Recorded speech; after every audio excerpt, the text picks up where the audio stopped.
Heureux de vous accueillir, soyez les bienvenus pour ce nouveau numéro d'International, émission réalisée en liaison avec Radio France Internationale et le quotidien français Le Monde.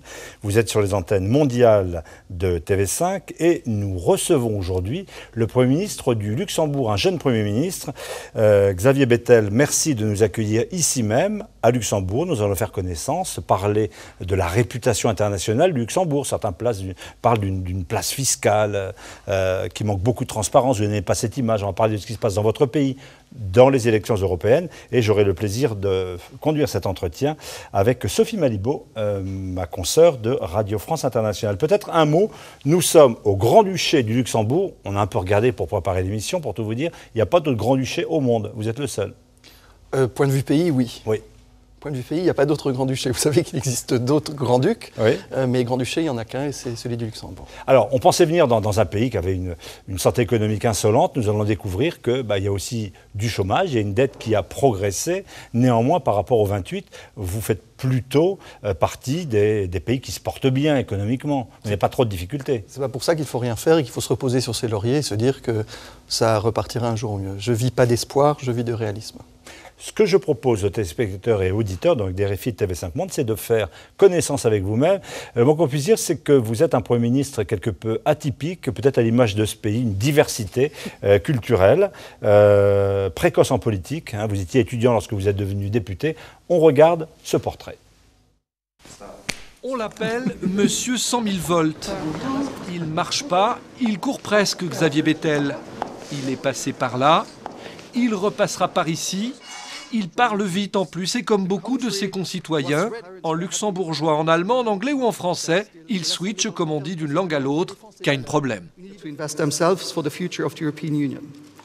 Nous avons besoin aussi de personnes qui sont dévouées aux valeurs démocratiques. Des personnes dévouées aux valeurs démocratiques, Xavier Bettel les a trouvées pour constituer en quelques jours sa coalition gouvernementale, ralliant la gauche à la droite. Historique, il est aussi l'homme du grand écart, aucun complexe chez cet Européen convaincu, encore moins quand il s'agit de faire entendre la voix de son pays, certes pas très grand, mais influent. La petite voix du Luxembourg a le même poids que la petite voix de l'Allemagne. Le nouveau Premier ministre nommé par le Grand-Duc du Luxembourg n'a pas la langue dans sa poche et aime surprendre là où on l'attend le moins, dans la lutte au niveau européen contre l'évasion fiscale par exemple. Ce libéral décomplexé a promis contre toute attente de faire de son pays une place bancaire transparente. On commence quand même à en avoir marre qu'on considère que le pays est juste un pays qui abrite des gens qui veulent fuir et des capitaux et quoi que ce soit. On a signé plus de 60aine d'engagements avec d'autres pays. Arrêter ces clichés qui, je pense, sont plus là pour nuire au Luxembourg qu'autre chose. Sa précipitation va de pair avec un certain courage en politique. Il a très tôt affirmé dans ce pays plutôt conservateur son homosexualité et plaidé pour le mariage gay. Une loi est d'ailleurs en cours. Xavier Bettel défend aussi le droit à l'euthanasie. Bref, cet ancien avocat de 41 ans a surtout le sens d'une certaine justice humaniste. Moi, je suis un vrai melting pot. J'ai un grand-père polonais, une grand-mère russe, un grand-père luxembourgeois, une grand-mère française. J'ai un grand-père juif, une grand-mère orthodoxe, un grand-père catholique et une grand-mère athéiste. Et moi-même, je suis homosexuel. Alors, il est surtout populaire, Xavier Bettel, toujours tiré à 4 épingles. Jeune et plutôt bel homme, il est l'un des premiers ministres les plus appréciés de l'histoire du Grand-Duché, rivalisant même avec Jean-Claude Juncker, son illustre prédécesseur. Xavier Bettel, c'est le nouveau visage d'un petit pays profondément européen qui veut faire entendre sa voix. Voilà pour ce portrait. On en retient, avant de commencer l'entretien avec Sophie Malibaud, vous êtes un libéral. En France, vous serez plutôt classé au centre ou à droite, mais vous dirigez une grande coalition. Vous avez choisi d'être complètement atypique dans tout ce que vous êtes, dans tout ce que vous faites. C'était en fait les partis avec lesquels on avait le plus de points communs pour faire un programme qui allait aussi dans la bonne direction.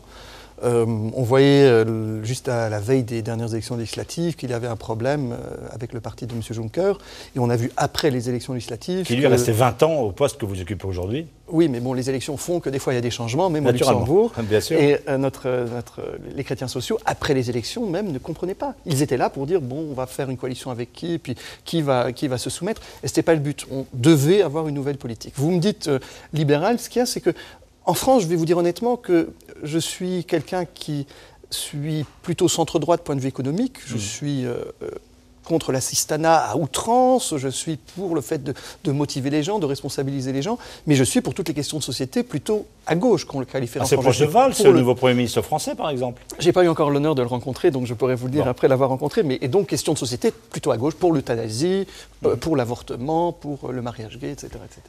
Du point de vue des attentes sur le changement de politique, votre prédécesseur a lui-même estimé que finalement, il n'y avait pas tellement de changements en vue. Il y a eu beaucoup d'échanges d'amabilité entre vous deux d'ailleurs, et lui a estimé que finalement ce que vous proposiez pour l'instant, vous ne reniez pas la politique qu'il a lui-même appliquée. Alors je dois tout d'abord vous avouer qu'il est en effet pour un pays comme le Luxembourg où il serait suicidaire de dire qu'on veut tout changer du jour au lendemain, point de vue finance, point de vue économique, point de vue droit du travail, etc. etc.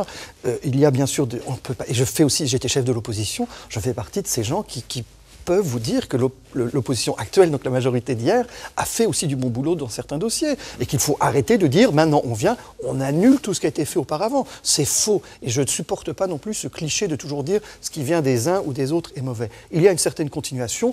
La place bancaire, quand on parle de secret, de transparence, je pense qu'on va en parler de toute façon. Ne faites aucune illusion, on y arrive. Je m'y attends. Donc vous voyez, c'est quelque chose qui a été amorcé déjà par le précédent gouvernement et qui est continué par ce gouvernement. Alors de nous reprocher de ne pas faire une fracture et de tout vouloir changer, non. Mais il y a certaines choses... Qu'est-ce que vous allez apporter de nouveau ? Mais plein de choses. On a des points de vue question de société. La loi sur l'avortement, par exemple, quelque chose que... avec les chrétiens sociaux, on obligeait la femme à aller voir un toubib et après le toubib d'aller voir une association pour expliquer pourquoi elle voulait avorter.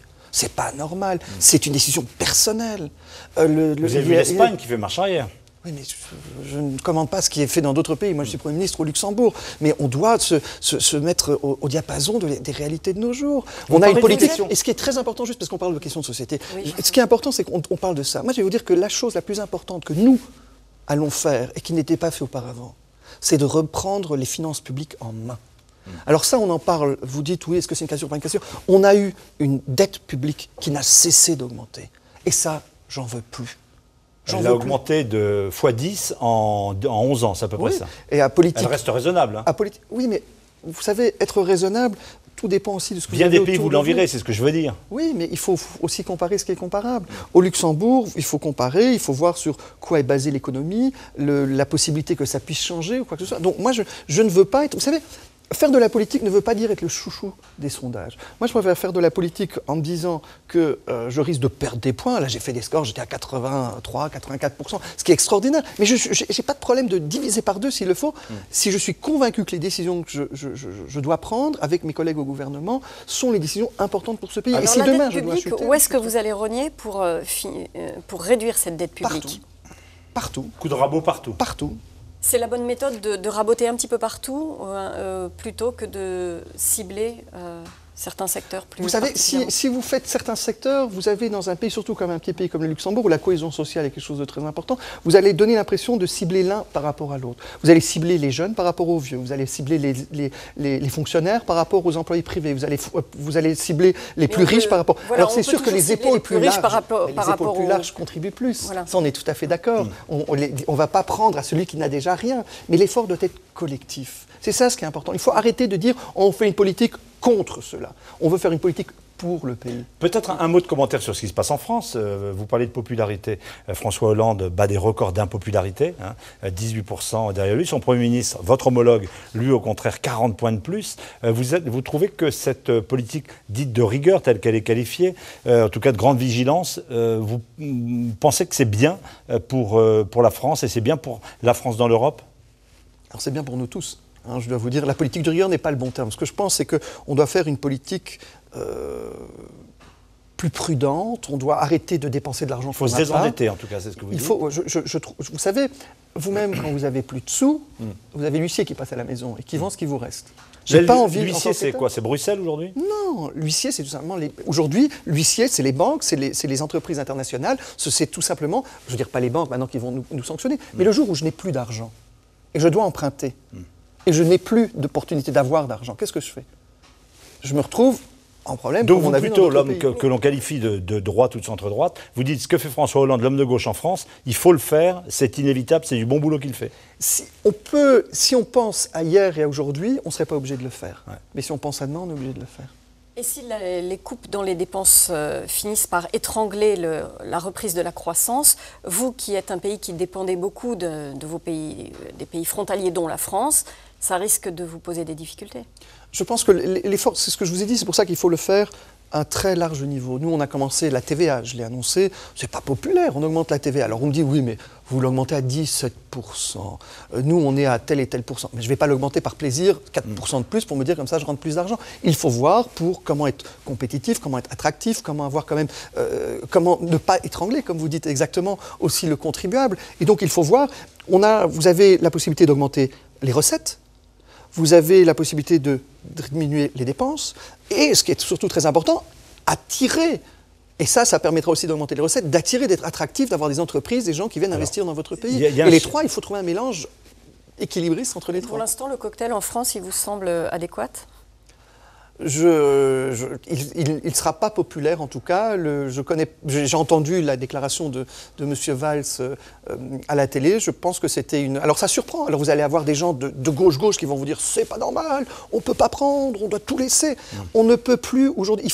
Ce qui m'énerve le plus en politique, je dois vous le dire honnêtement, c'est de dire qu'il y a des sujets tabous. Je ne supporte plus qu'on arrive à une table ronde, qu'on se met à table avec quelqu'un pour discuter de quelque chose où on dit on ne peut pas discuter de ça, ça, ça et ça. On est dans une situation aujourd'hui où on doit pouvoir parler de tout. Il faut faire les calculs. La position de la France d'avoir des sujets tabous quand elle est à Bruxelles. Moi, je vous parle de Luxembourg. Alors, parlons d'un chiffre, le chiffre des 3% du déficit du produit intérieur brut, c'est-à-dire ne pas dépasser cela. La France s'est engagée à revenir dans les clous, comme on dit, demande des sursis, demande à étaler un peu, à différer un peu ce calendrier. Vous dites, comme Élodie Durupeau en Belgique, finalement on n'est pas à 2 ans près, ou au contraire, il faut être rigoureux, il faut respecter ça pour qu'il n'y ait pas de bons et de mauvais élèves en Europe. Je pense qu'il faut trouver le juste équilibre entre les deux. Il ne faut pas reporter. Si on reporte sine die, on ne va jamais y arriver. Donc le problème qu'il y a, c'est qu'on doit... L'orthodoxie budgétaire maintenant. On doit montrer qu'on va dans la bonne direction. Ça, c'est ce qui est important. Je pense que les pays... Je comprends que certains pays ont plus de mal actuellement, et vous allez avoir certaines personnes qui vont vous dire on ne peut pas étrangler, comme vous l'avez dit tout à l'heure, tout le monde. On va asphyxier notre économie, on va s'asphyxier nous-mêmes, et par un cercle vicieux, ça va nous... en fait, avoir un effet encore plus négatif sur notre économie. Je suis convaincu que Bruxelles a demandé des chiffres, on a les 3%, et on doit se diriger vers la bonne direction. Et s'il y a quelqu'un qui dit « je fais ça, ça et ça et ça, je ne peux pas faire plus », mais je ne suis pas non plus d'accord que selon la taille des pays, il y ait des exceptions. Oui. Ce n'est pas une Europe à géométrie variable selon la taille ou quoi que ce soit, mais on doit aller dans cette direction. Et je dois vous le dire, ce n'est pas, et vous parlez de Bruxelles, ce n'est pas Bruxelles qui l'impose, c'est notre futur qui nous l'impose, c'est nos générations futures qui nous l'imposent. Vous imputez la montée du chômage dans votre propre pays, au Luxembourg? Alors il y a beaucoup de choses. On rappelle 7%. Oui. À nouveau, c'est presque miraculeux. C'est presque le plein emploi dans d'autres pays. C'est catastrophique pour nous car on n'avait jamais. Ça devient du chômage structurel. C'est un chômage qui est devenu structurel. L'Espagne à 20-25%, on rappelle les chiffres. 7% catastrophique. Bon, au départ, il y a déjà l'éducation. Ouais. On a un problème, c'est qu'on crée plus d'emplois chaque année au Luxembourg qu'il n'y a de chômeurs qui rentrent au chômage, mais le chômage augmente. C'est-à-dire que les gens ici ne sont pas formés pour ce qui est la demande sur le marché de l'emploi. Ça, c'est le premier problème. Si on arrivait déjà à faire ça. Et puis, vous avez l'ADEME, pendant très longtemps, je dois vous l'avouer, c'est notre administration de l'emploi, était gérée de manière à ce qu'on gère des dossiers, mais qu'on ne combatte pas le chômage. Et pour nous, c'est une priorité pour ce gouvernement. On ne gère pas les dossiers, on combat le chômage. Et ce n'est pas le numéro 3875, le chômeur, c'est une famille, c'est une personne. Et il faut faire des démarches. Il faut aussi l'inciter. Vous savez, on a eu des mesures, là on a pris une mesure, on a déjà des syndicats qui râlent. Aujourd'hui, au Luxembourg, vous voyez la taille du pays, vous aviez la possibilité de refuser un emploi parce que c'était trop loin. D'accord ? Trop loin. Vous connaissez la taille du pays, je le répète. On a dit en tant que gouvernement, on ne peut plus aujourd'hui dans ce pays dire « je refuse cet emploi car c'est trop loin pour moi ». Et vos alliés socialistes ont laissé faire... Le ministre du Travail est socialiste. Ouais, Je vous dis, on est un gouvernement réaliste. On a un gouvernement qui allie, et c'est ça ce qui est bien, on a une composante sociale, une composante écologiste, une composante libérale, et les trois ensemble ont fait un programme pour ces 5 prochaines années qui est un programme réaliste qui colle aux réalités. Et ce n'est pas un programme de parti stricto sensu où chacun a son volet. Moi j'ai eu le volet social pour ça, moi j'ai eu le volet écologiste pour ça, moi j'ai eu le volet libéral pour ça. C'est un programme. C'est un gouvernement qui a cette philosophie dans chaque sujet. Alors, je suis le coordinateur, je suis le chef peut-être du gouvernement, mais c'est une équipe. Voilà. J'en ai ras-le-bol d'avoir une personne en haut qui est l'oracle de Delphes qui est là et qui, quand il parle, c'est ça ce qui est réalité. Je n'en veux plus. Vous êtes élu pour 5 ans, vous allez travailler avec des socialistes, des écologistes, etc. Et avec tout le monde, je suis prêt à travailler avec tout le monde au Parlement. Ça, c'est mon gouvernement. Vous allez travailler avec une coalition donc très large. Si vous échouez dans votre projet, si le chômage continue à augmenter, si ça ne se passe pas comme vous le souhaitez, les électeurs, ensuite, ils se tournent vers les extrêmes ?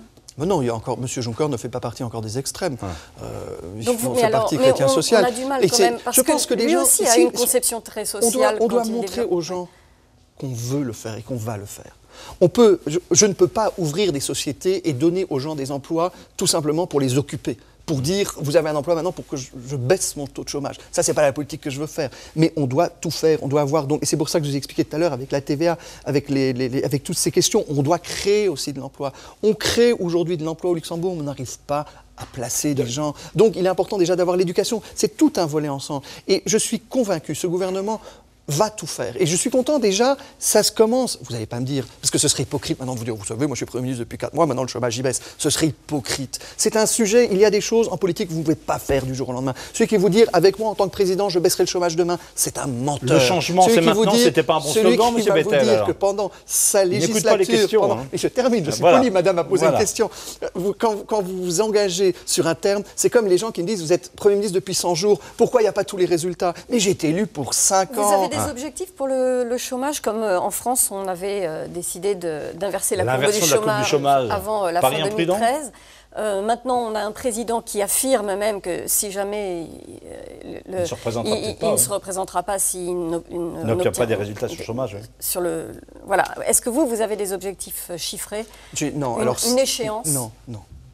La prochaine échéance, c'est le 31 décembre 2014, sera le 31 décembre 2015, sera le 31 décembre 2016, sera le 31 décembre 2017, où je veux voir chaque année, mais bien sûr pas que le 31, ce sera chaque jour. Chaque jour de cette année sera une échéance où j'espère pouvoir réaliser quelque chose. Ce n'est pas, pour vous dire maintenant, il est à 7%, je veux qu'il soit à 5,8 ou qu'il soit à 4,3 ou qu'il soit à 6,2, j'ai pas envie de faire de politique de chiffres comme ça. Vous pensez que ça n'a pas de sens de mettre un objectif chiffré? Si demain il y a la guerre en Ukraine, vous ne croyez pas que ça va avoir des répercussions sur l'économie européenne? Alors, à quoi ça sert? Je n'ai pas une boule de cristal qui me permet de vous dire demain, le chiffre sera tellement. Je ne lis pas le marc de café. Je fais un travail au quotidien avec mes collègues au gouvernement pour faire le maximum. Dans ce pays, près d'un habitant sur 2 est étranger. Ça ne pose pas de problème en matière de montée des extrêmes ou de rejet de l'autre, comme dans d'autres pays? Non, je pense que le Luxembourg, s'il doit savoir d'où il vient et si aujourd'hui on est ce qu'on est, c'est justement par ce melting pot, par que ce soit les entreprises de savoir-faire. Le Luxembourg s'est fait à travers la place de l'Europe, à travers l'Europe qui s'est créée au Luxembourg, à travers ces échanges. Mais ce qui est important, c'est de surtout éviter qu'on ait des sociétés parallèles qui se créent. J'étais maire de cette ville pendant 2 ans, et en tant que maire, par exemple, j'étais assez dur, et ce n'était pas une politique du tout qui était contre l'étranger ou pour le luxembourgeois, mais je demandais, par exemple, parce qu'on avait des associations qui se créaient de foot pour portugais, de foot pour français. Et je ne veux pas ça. Je voulais toujours qu'il y ait des choses qui se fassent ensemble. Parce qu'après, on va voir les enfants qui vont aller dans une école d'une telle nationalité, ils vont aller chez les scouts d'une telle nationalité, ils vont faire le foot, il n'y aura jamais ces liens, et c'est ça qui font un pays. Alors, nous allons faire une pause sur les antennes de RFI et de TV5 Monde pour faire le point de l'actualité. Reste avec nous, vous allez adorer la prochaine partie de l'émission. On va parler du Luxembourg paradis fiscal. Vous avez des tas de choses à nous dire là-dessus, j'imagine. Tout d'abord, l'actualité. Retour à International, nous recevons aujourd'hui, nous sommes au Luxembourg, nous recevons Xavier Bettel, le Premier ministre de ce pays. Vous êtes sur les antennes de Radio France Internationale et de TV5 Monde. Après ce point d'actualité, nous parlons d'ailleurs peut-être tout à l'heure de l'Ukraine. On va parler peut-être de ce qui est attaché à l'image de votre pays, c'est-à-dire une sorte de paradis fiscal. Le Luxembourg, la place des banques, on n'a pas d'informations, c'est planqué, une sorte de pays offshore comme ça plante au cœur de l'Europe. Je vais même vous faire plaisir. Je vais vous lire ce que dit un député français, mais je ne vous apprendrai rien. Laurent Wauquiez, donc un député de droite, il dit eh bien, ce n'est pas un vrai pays, c'est un pays artificiel.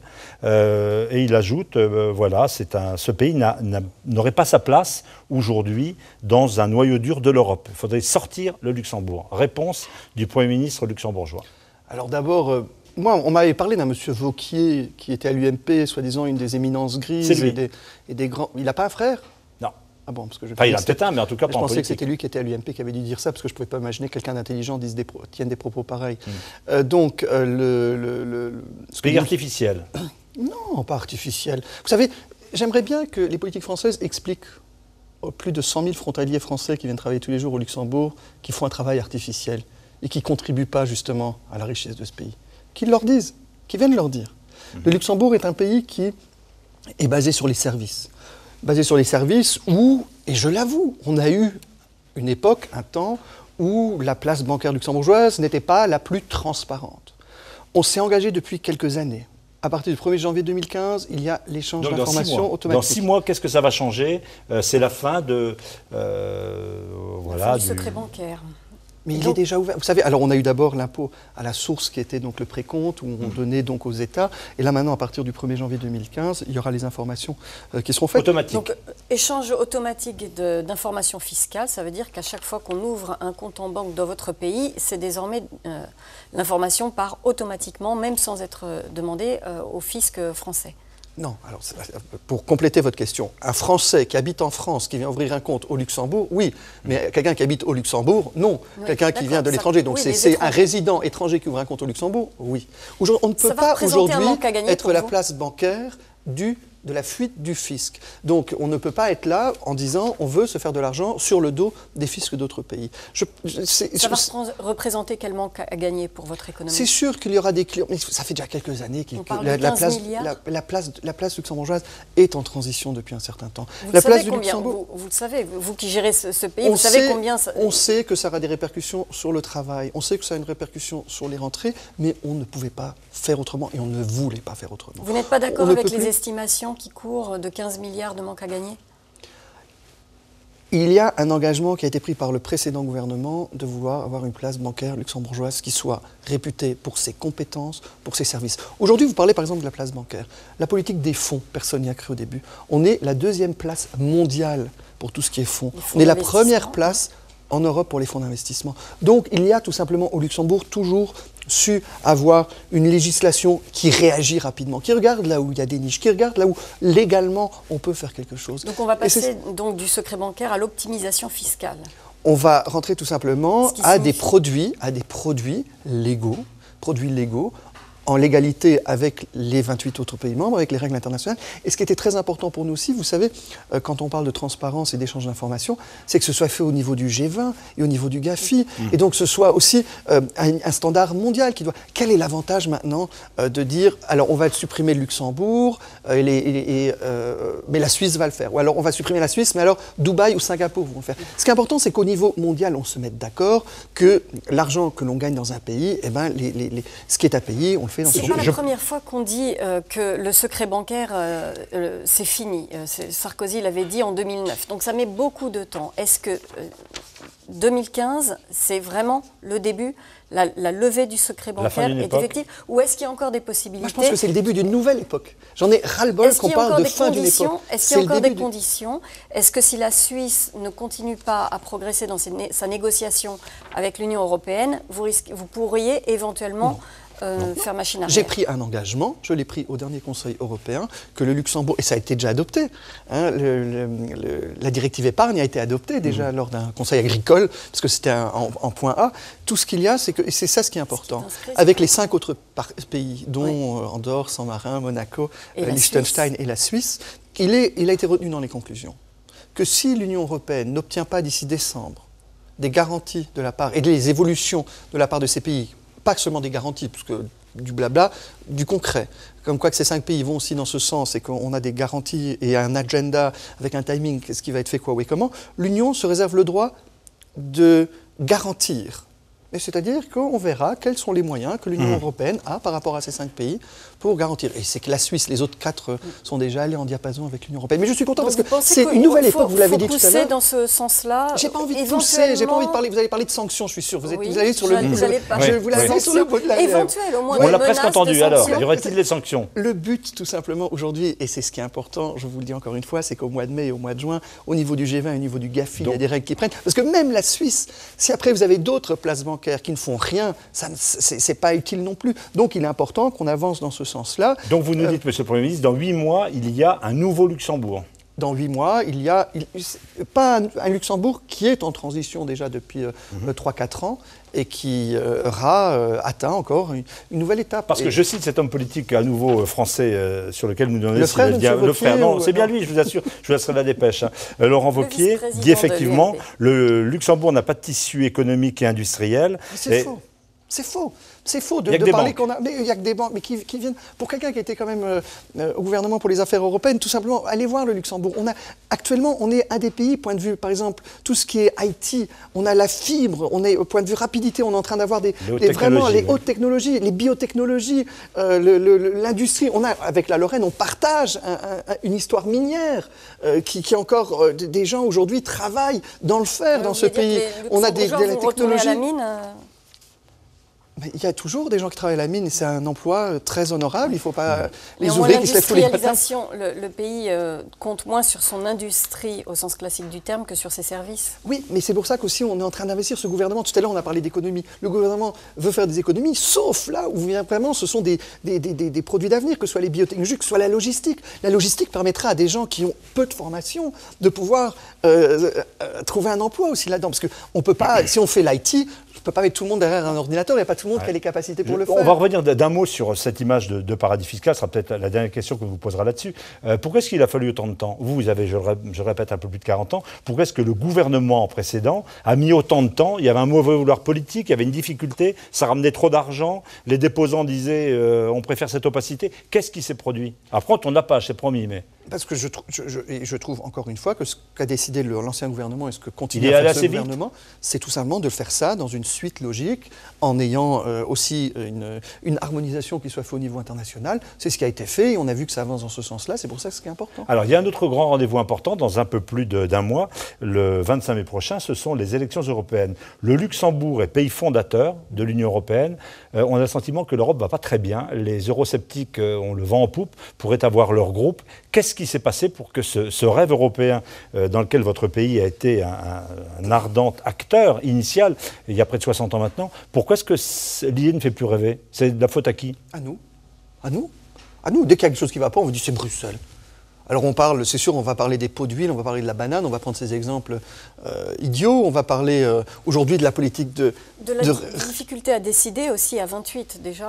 Je dirais pas que c'est la difficulté à discuter, je dirais tout simplement c'est le fait qu'on on a beaucoup de mal, vous voyez, à expliquer certaines décisions nationales qui sont prises, parce que les décisions au niveau de l'Europe sont prises par nous. Il faut arrêter de dire que c'est Bruxelles qui décide. Il n'y a pas à Bruxelles quelqu'un qui s'appelle Bruxelles et qui dit c'est moi qui prends les décisions. Les décisions sont prises au Conseil des ministres, on est à 28, ils sont prises au Conseil européen, on est à 28. Vous voyez comment elles sont prises, par exemple, dans le champ de la politique extérieure. Par exemple, de ce côté-là, on ne progresse pas beaucoup. Ça, je pense que ce n'est pas le sujet qui intéresse vraiment les Européens aujourd'hui, la politique extérieure, qu'elle soit commune ou pas commune. Peut-être que ça ne donne pas tellement d'existence à l'Europe de voir que sur les grands conflits qui ensanglantent la planète, comme en Syrie par exemple, ou les endroits de tension comme en Ukraine, il n'y a pas une voie européenne. Mais c'est dur aussi, on n'a pas d'armée européenne. Donc si on avait l'exécutif européen et donc après avoir pris des décisions, on pouvait envoyer ses troupes ou quoi que ce soit, on pourrait. Mais on n'a pas. Alors quelles sont on peut prendre des sanctions économiques au niveau européen, on peut prendre des sanctions énergétiques, on peut prendre des sanctions financières. Donc il est très dur de pouvoir, quand vous avez l'ONU qui prend une résolution et qui décide d'envoyer des casques bleus, d'envoyer une mission, d'autoriser comme ça, elle a une force. L'Europe n'a pas ça. Donc l'Europe aujourd'hui, je pense que c'est ça ce qui est très important. Quand je parlais tout à l'heure, parce que permettez-moi juste de revenir sur ce sujet qui je pense est important. Aujourd'hui, quand on dit, vous dites, madame, les gens de partis d'extrême vont dire lors des élections européennes en France et partout, si on a une politique de rigueur, si on ne peut pas dépenser plus, c'est à cause de Bruxelles.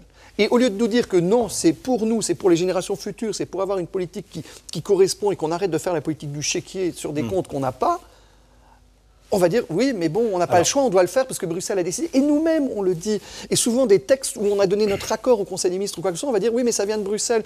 C'est une facilité démagogique? Je pense qu'on oublie ce que nous apporte l'Europe. Vous savez, moi j'ai été étudiant, juste 2 secondes, j'ai fait un programme Erasmus. J'ai été étudiant en Grèce. J'ai passé des frontières où la frontière était fermée le soir parce qu'il y avait un match de volley-ball à la télé. J'ai dû désinfecter ma voiture parce que, soi-disant, je ramenais des microbes dans un autre pays. Aujourd'hui, je me promène librement en Europe, avec de l'argent. J'ai pu me faire soigner à l'étranger. J'ai pu faire mes études à l'étranger. Je peux partir en vacances à l'étranger. Je peux me marier avec une personne, quel que soit son passeport. Ce sont des choses qu'on ne peut pas s'imaginer aujourd'hui sans les avoir.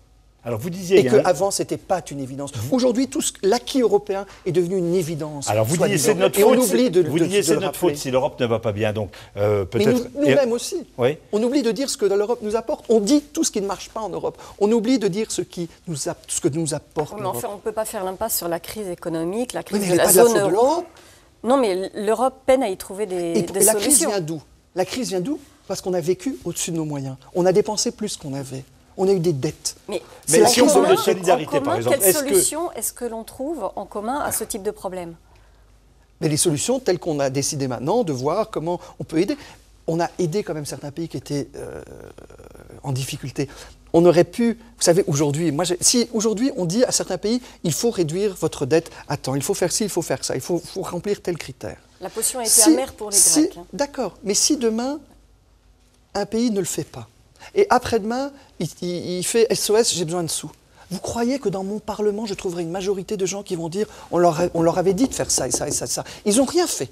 Et aujourd'hui, ils disent j'ai besoin de sous. Et que mon Parlement va dire bravo. C'est comme ça que certains s'interrogeaient sur le maintien ou non de la Grèce au sein de l'Union européenne. On doit arrêter aussi de dire... Il doit y avoir aussi une certaine solidarité. Ce qui est important, c'est de prévoir maintenant. Et c'est pour ça que je suis content qu'on ait aussi l'union bancaire maintenant qui existe pour éviter de telles crises à l'avenir. Et que ce ne soit pas le contribuable qui soit le premier à devoir renflouer les caisses dans ce cas-là, mais que ce soit les banques entre eux. Il y a un débat actuellement. Vous dites que ce n'est pas de la faute à l'Europe sur la crise. Certains disent que c'est de la faute à l'euro, notamment dans le gouvernement français. L'euro serait trop fort. Qu'est-ce que vous en pensez, vous? Je vois que vous levez les yeux au ciel, ça ne vous convainc pas non plus, ça. On va se plaindre maintenant qu'on a une économie qui reprend et avoir un euro fort? Il pénalise l'exportation. Alors, c'est ça ce qui me fait rire. Alors, quand l'économie va mal et l'euro est faible, on va dire l'euro est trop faible, mais l'économie ne va pas bien, donc c'est pas bien. Maintenant que on reprend...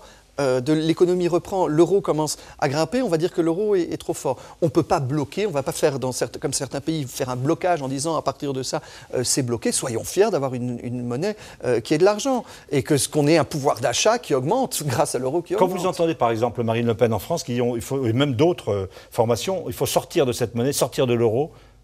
Ça me rend triste. Ça me rend triste et que les gens réalisent aujourd'hui ce que vaudrait le franc français. Je ne sais pas si on parlerait de centimes encore ou de francs anciens. Vous craignez qu'il y ait une montée dans les résultats des élections à venir, qu'il y ait une véritable montée des eurosceptiques? Dans un mois, oui. Si nous-mêmes, on n'arrive pas à croire en l'Europe, si nous-mêmes, on n'arrive pas à défendre l'Europe, si nous-mêmes, en tant que politiques, qui sommes des Européens, pas tous, mais pour un grand nombre convaincus, oublions de dire ce que nous apporte l'Europe, d'expliquer ce que c'est l'Europe. Oui. Et aujourd'hui, vous savez, en plus, surtout, mais ça c'est la preuve, en période de crise, on cherche toujours un coupable. Et donc les partis extrémistes essayent toujours de montrer qui peut être coupable. Et il y a cette figure de l'eurocrate de Bruxelles, loin des préoccupations des populations. Il y a cette figure-là, c'est là-dessus que jouent les extrêmes et les eurosceptiques. Ils vont parler aussi, alors ceux qui sont eurosceptiques, ils vont parler des eurocrates de Strasbourg aussi. Ils vont parler des eurocrates de Luxembourg. Ils vont dire qu'est-ce que c'est que ces fonctionnaires dans ces 3 capitales.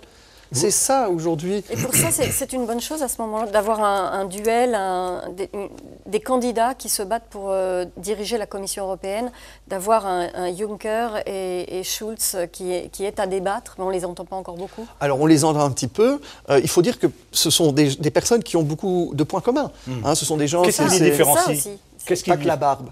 Pas que la barbe de M. Schulz. De Schulz, ce sont des personnes qui ont... Jean-Claude Juncker est quelqu'un qui est peut-être d'un parti de droite, mais qui est très engagé socialement. Vous soutenez, lui, par exemple? Jean-Claude Juncker? Oui, je soutiens la personne. Je ne soutiens pas le parti, mais je soutiens la personne. Donc, si Jean-Claude Juncker a l'opportunité... Pour les lecteurs, c'est difficile à comprendre. Pourquoi? Je le dis. Moi, j'ai un candidat qui s'appelle Guy Verhofstadt, en tant que libéral. Oui. Guy Verhofstadt, s'il a la chance de pouvoir l'être, il l'est. Mais c'est les gouvernements qui nomment les commissaires, vous devez comprendre. Donc, si demain, mais cette fois, on me demande... on va tenir compte du résultat des élections Mais bien sûr, Parlement. et si Jean-Claude Juncker... Parce que je dois voter quand même après au Conseil européen. Je suis même petit, j'ai un droit de vote. Une voix comme l'Allemagne, J'ai comme d'autres pays, non, ça comme la dépend. France. Au Conseil européen, oui. Ouais. Et donc, si la candidature de Jean-Claude est arrivée en tête et on propose, il peut compter, bien sûr, sur moi. Je ne vais pas dire je vote contre lui parce que je veux que ce soit Guy Verhofstadt. Si Jean-Claude est le candidat qui sort qui est proposé, le Premier ministre luxembourgeois soutiendra bien sûr sa candidature. Et vous savez que c'est un Européen qui est convaincu. C'est quelqu'un qui est de droite, mais qui Et est... Schulz n'est pas un Européen convaincu? Si aussi, mais vous devez comprendre qu'en tant que luxembourgeois, on est fier si on pouvait avoir un candidat luxembourgeois à la présidence. Et pas qu'un candidat, un président. C'est une logique difficile à comprendre pour les eurosceptiques. De toute façon, ils ne veulent rien comprendre. Un vrai eurosceptique ne veut rien comprendre. Un eurosceptique, de toute façon, tout est mauvais. Il commence déjà, il entend la 9e de Beethoven, il trouve déjà que c'est moche. Donc, alors, tout ce qu'on vous allez dire sur l'Europe, de toute façon, n'est pas bon, c'est pas bien, on n'a pas d'hymne européenne, on n'a pas d'identité européenne, on n'a pas d'histoire européenne. Il faut prêter un peu d'attention à ce qu'ils disent, si on veut pouvoir leur répondre. Si, on doit répondre, justement, parce qu'il y a des choses qui sont dites, qui sont tellement ahurissante qu'il faut réagir. Le problème, quand quelqu'un dit la sortie de l'euro, la sortie de l'euro, qu'on explique ce que c'est, qu'on rajoute des frontières partout, qu'on dise ce que c'est, qu'on fasse des quotas de gens qui viennent travailler, et on va choisir comment, sur les diplômes, pour ceux qui ont de l'argent, auront le choix, mais qu'on réfléchisse 2 secondes. L'immigration choisie, c'est quelque chose qui ne vous parle pas? On doit avoir une immigration qui est une immigration qu'on arrive à supporter. Vouloir dire on veut une immigration sans limite ou quoi que ce soit et qu'on n'arrive plus à les supporter risquera de renflouer les chiffres de l'extrême droite. Donc ce qui est important, il ne faut pas dire on veut juste une immigration qui ait de l'argent ou qui soit de tel et tel. Il y a un autre débat à propos de ces élections européennes, c'est l'Europe jusqu'où. Donc je le disais, l'Europe initiale dont le Luxembourg fait partie, c'est l'Europe des 6. Aujourd'hui l'Europe à 28. Certains pays veulent introduire un référendum pour savoir si on en accueille d'autres. Par exemple, sur la Turquie, vous situez comment, vous? Alors déjà, pour répondre à votre première question, organiser un référendum, pourquoi? On n'en a jamais fait jusqu'à aujourd'hui. Oui ou non? Oui, mais on n'en a jamais fait jusqu'à aujourd'hui. Pourquoi est-ce qu'on change les règles du jeu? Alors, selon le candidat, on va dire, là, ça risque d'être délicat. En politique, vous savez, en 1957, le traité de Rome, quand l'Allemagne est rentrée, si on avait fait un référendum, je ne sais pas s'il y aurait une majorité dans les pays en France pour dire on veut l'Allemagne autour de la table. Donc, il faut avoir le courage. Tout ce qui m'énerve, moi, terriblement, c'est que les Turcs, ça va faire des années, ça va faire bientôt 30 ans, qu'on leur dit vous allez être membre bientôt si. On négocie. Et à chaque fois, on va retrouver un nouveau si. Alors qu'on leur dise oui ou non, mais qu'on arrête de les faire languir et leur dire... Parce qu'un jour, c'est eux qui vont nous dire eh bien écoutez, on n'en veut plus, nous, de l'Europe. Et il faut se poser la question. Il faut se poser la question s'il y a 30 ans, c'était juste géographiquement.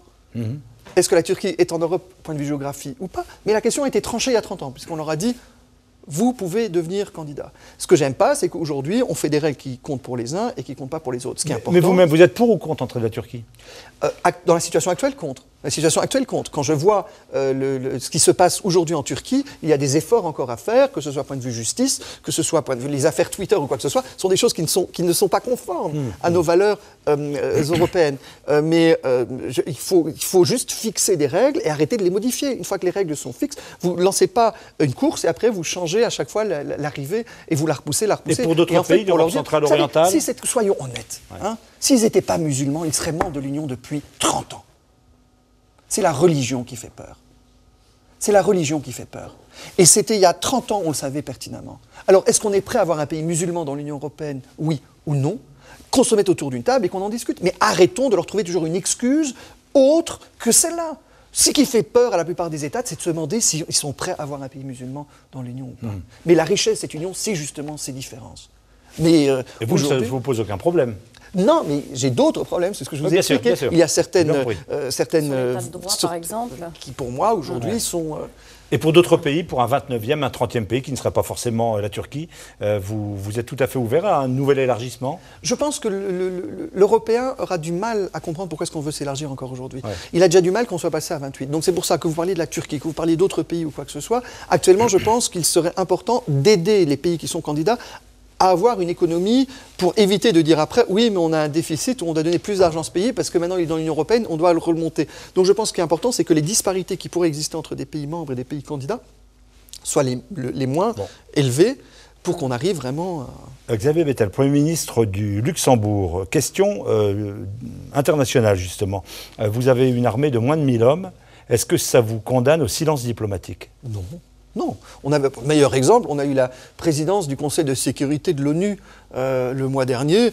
Je pense qu'il n'y a pas de poste au niveau diplomatique international qui soit plus prestigieux que celui-là. Et c'est un travail de longue haleine qui a été fait. On a la présidence de l'Union européenne deuxième semestre 2015.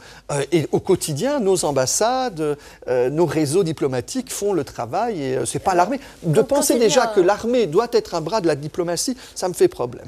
Mais quand il y a une crise comme on peut en voir en Afrique, en République centrafricaine par exemple, comment est-ce que vous pouvez agir? Comment est-ce que vous agissez? Alors, vous avez deux choses. Là, au Luxembourg, on est un des rares pays à donner 1% pour la coopération.